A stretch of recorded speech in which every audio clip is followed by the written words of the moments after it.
குரல் வேத நேயர்களுக்கு வணக்கம்.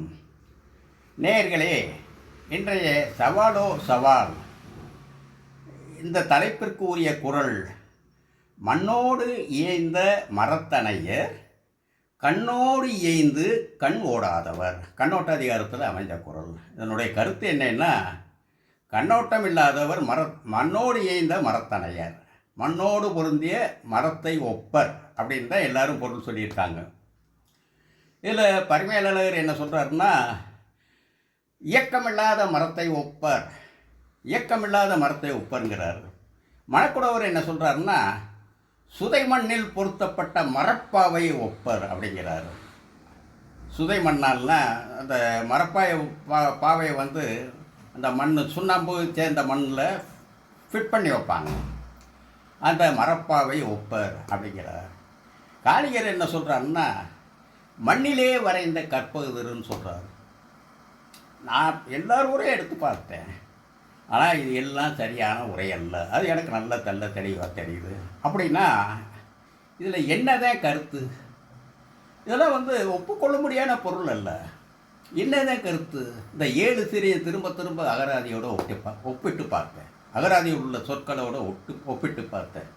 அப்போ அந்த மரம் அப்படிங்கிற சொல்லை ஒப்பிட்டு பார்க்கும்போது, அகராதியில் உள்ள பொருளோடு ஒப்பிட்டு பார்க்கும்போது, அதுக்கு ஒரு பொருளும் சொல்லி பல பொருளோடு ஒரு பொருளும் சொல்கிறாங்க. என்ன பொருள்? மரம் என்ற சொல்லுக்கு மரக்களம் என்ற ஒரு சொல்லும் உள்ளது. அப்போ இந்த குறளுக்கு மிகச்சரியான விளக்கம் என்னன்னா, கண்ணோட்டம் இல்லாதவன். கண்ணோட்டங்கிறது இரக்கம். அந்த இரக்கம் கண்ணிலே அமைந்திருக்கும். அந்த இரக்கம் கண்ணிலே அமைந்திருக்குமானால் அது ஒரு அழகுடன் கண் அழகாக விளங்கும். கண்ணிற்கு அணிகலம் கண்ணோட்டம்ங்கிறார். அது ஒரு அழகு செய்யும். அப்போ கண்ணோட்டம் இல்லாதவன் கண் எத்தையது?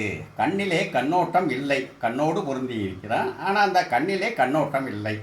அந்த கண்ணோட்டம் இல்லாத கண் எத்தகையது? அது மண்ணிலே பொருந்திய மரக்கலத்தை ஒப்பானது. மண்ணில் பொருந்தின மரக்கலத்தால் பயன் இல்லை. மண்ணில் பொருந்தி இருக்கிற மரக்கலத்தால் பயனில்லை.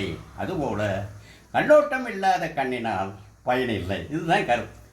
இப்போ சவாலோ சவால்.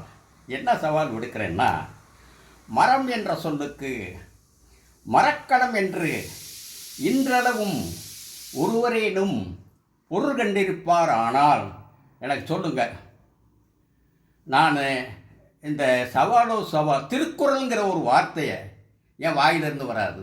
திருக்குறளை பற்றி பேசவே மாட்டேன். நன்றி, வணக்கம்.